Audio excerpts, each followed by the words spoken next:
एक बार फिर जौनपुर राममय होगा, क्या तैयारियां हैं कब कार्यक्रम? आज देखिए उसके उपलक्ष्य में आज यहाँ पे भूमि पूजन हुआ, क्योंकि आगे पंडाल इसका एक भव्य पंडाल जर्मन हैंगर यहाँ पे जैसे पिछले साल हुआ था उसी तरह से यहाँ पे भी वो तैयारी है। उसके उपलक्ष्य में आज यहाँ पे भूमि पूजन का कार्यक्रम आयोजित किया गया। कौन लोग आने वाले हैं? भीड़ होगी? नहीं, भीड़ तो प्रभु जाने, और जनपद वासियों के लिए ये सब चीजें हो रही हैं। भगवान श्री राम का एक बार कथा परम पूज्य प्रेम भूषण जी महाराज जी के मुखारबिंदु से होने वाला है। और आपको बताते हुए मुझे बहुत हर्ष हो रही है कि उनका प्रथम आगमन जौनपुर में हो रहा है। ये हमारे जौनपुर वासियों के लिए बहुत ही सौभाग्य की बात है, और ये अंतर्राष्ट्रीय कथावाचक है और पहली बार जो है जौनपुर आ रहे हैं। और मैं आज भूमि पूजन के शुभ अवसर पे मैं जनपद वासियों से यही प्रार्थना करूंगा, निवेदन करूंगा कि भारी से भारी संख्या में यहाँ पे आवें। और ये 9 तारीख को भव्य कलश यात्रा का आयोजन है, जो गोपी घाट से होते हुए केरारवीर होते हुए और चहारसू से फिर इसके बाद बाजितपुर तिराहा होते हुए यहाँ पे अपना बीआरपी कॉलेज के मैदान में अपना पंडाल के अंदर आएगी। और मैं सभी से यही निवेदन करूंगा फिर से एक बार आपके माध्यम से कि भारी संख्या में यहाँ पे लोग आवें और राम कथा का रस पान करके अपने जीवन को सार्थक बनावें, धन बनावें। कितने लोगों की बैठने की व्यवस्था है और कितने दिवसीय? अभी पंडाल बना रहे हैं, करीब 120 फुट चौड़ा है और 370-75 फुट लंबा, क्योंकि पिछली बार जो कथा हुआ था बहुत भारी संख्या में लोग यहाँ पे आए थे। मुझे लगता है कि 12 से 16 हजार की पब्लिक एवरीडे यहाँ पे आती थी। उसको मद्देनजर, और मैंने पिछली बार कथा में आप लोग थे वहाँ पे, हमने वादा किया था कि अगले साल फिर इससे भी बड़ा पंडाल बनाएंगे और आप सभी लोगों के और जनपद वासियों के लिए यहाँ पे फिर से राम कथा का आयोजन किया जाएगा। सो जो कहते हैं ना, रघुपति ये राघव राजा राम पतित पावन साई नाम। और इसके बाद हम ये कहना चाहते हैं कि प्राण जाए पर वचन न जाए, रघुकुल रीति सदा चलियाई, प्राण जाए पर वचन न जाए। तो हमने पिछले साल लोगों से वादा किया था कि इस बार भी भव्य कथा का आयोजन हमारी तरफ सेवा भारती की तरफ से जो आयोजित है, उसमें हमारे सारी संस्थाएं जो हमारे सेवा भारती और संघ की जितनी भी संस्थाएं सबका यहाँ पे सहयोग मिल रहा है। सेवा भारती आयोजित कर रही है, इसके लिए आप लोगों को, सभी लोगों को जो यहाँ पे आज आए हैं, सबको धन्यवाद करता हूँ। बहुत बहुत धन्यवाद। पिछली बार तो पंडाल छोटे पड़ गए थे, तो उसी के मद्देनजर हम जो है कोशिश किया जा रहा है, क्योंकि क्या है थोड़ा सा पीछे दिक्कत आ रही है, लेकिन इस बार थोड़ा राइट साइड में थोड़ा और बढ़ा रहे हैं। पिछले साल से थोड़ा बड़ा होगा। राम का भाव आपके मन में पिछले साल भी ऐसा कहाँ से ये प्रेरणा आई? भाई राम हम में है, राम आप में है, राम सबके हैं। तो जब राम सबके हैं तो प्रेरणा का तो सवाल ही नहीं। तो हमारे आराध्य हैं, तो वो तो कण कण में बसे हैं, तो उनके लिए जितना भी किया जाए, उनकी कथाएं जितने भी की जाए वो कम है। पिछली बार ट्रेवलिंग के लिए घर घर लोगों को लाने के लिए देखिए मेरा जो मानना ये है कि ये ऐसी कथाएं कभी कभी होती हैं, और इतना अच्छा कथा होने जा रहा है।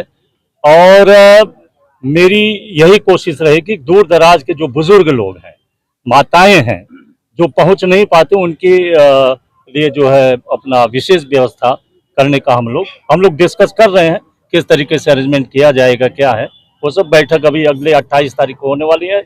आप लोग भी सादर आमंत्रित हैं।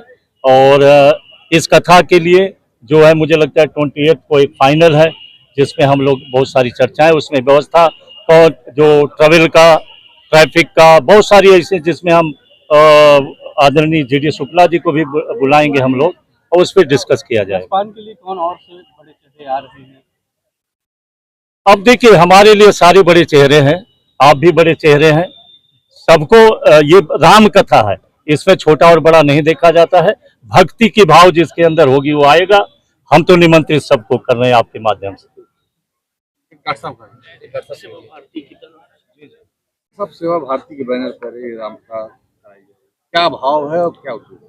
कि जैसे हमारे बड़े भाई साहब ज्ञान प्रकाश जी भाई साहब ने सब कुछ बड़े विस्तृत रूप से बताया आपको, और सेवा भारती एक इसका माध्यम है। जैसे कि सेवा भारती एक राष्ट्रीय स्वयंसेवक संघ का अनुषांगिक संगठन है, तो सेवा भारती के माध्यम से ये रामकथा हो रही है। और इसके जो आयोजन करता है हमारे बड़े भाई साहब श्रीमान ज्ञान प्रकाश जी भाई साहब हैं, और आज हमारे बीच में हम इस रामकथा के जो सर्व व्यवस्था प्रमुख हैं श्रीमान मुरली पाल जी, जो काशी प्रांत के प्रांत कार्यवाह हैं। आज वो चूँकि किसी कारणवश संघ के किसी कार्यक्रम के कारण वो बाहर थे, उनके मार्गदर्शन में और सारे अनुषांगिक संगठन जो भी है राष्ट्रीय स्वयंसेवक संघ के, एक तो सेवा भारती है, विश्व हिंदू परिषद है, कई संगठन है, सारे लोग मिलके पूरा प्रयास कर रहे हैं कि इसको कैसे हम उस एक हफ्ते को कैसे सुव्यवस्थित ढंग से और सारी चीज सुसंगठित ढंग से कैसे अच्छे से कर पाए। और प्रभु राम के बारे में तो कुछ कहना ही छोटा होगा, हम लोग के मुंह से कुछ भी निकले वो छोटा होगा। भगवान सबके हैं, सब में हैं, आप में हैं और हम सभी में हैं।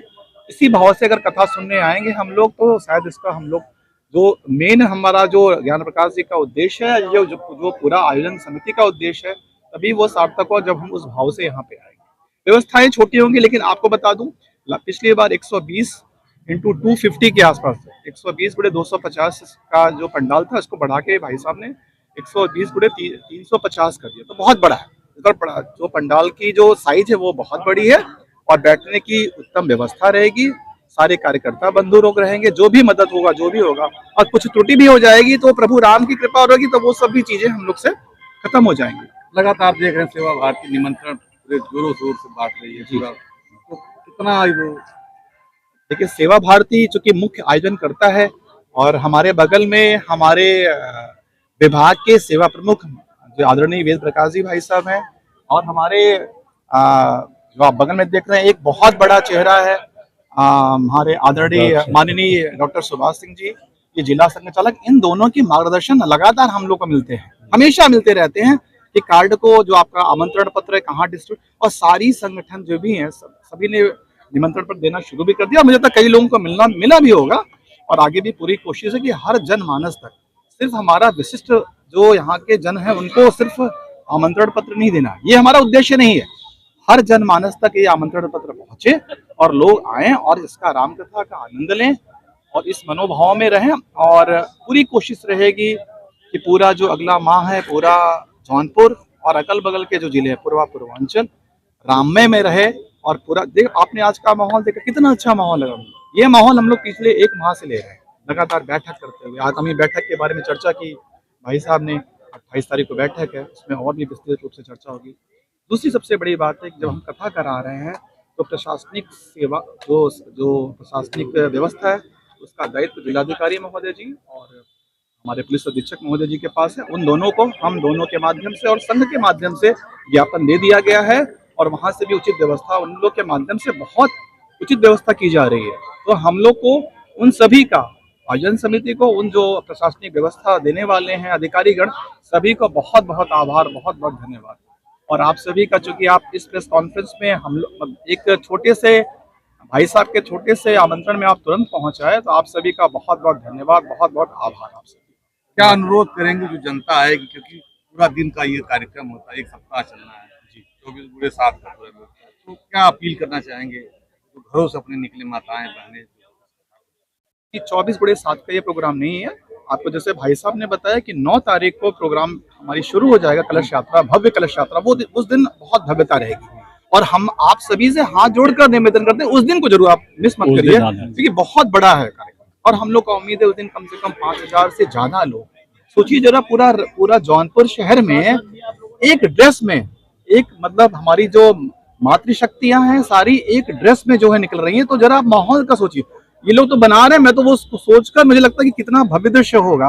और बीच बीच में झांकियों का, और वो भी भाई साहब के माध्यम से, सिर्फ जौनपुर के या उत्तर प्रदेश के आसपास से झांकियां नहीं है, ये विभिन्न प्रदेशों से भी झांकियां आएंगी और बहुत भव्यता रहेगी। और जब हमारा 10 तारीख से कार्यक्रम शुरू होगा वो 3 बजे से लगभग 7 बजे तक खत्म होगा। कुछ आप भी बोले।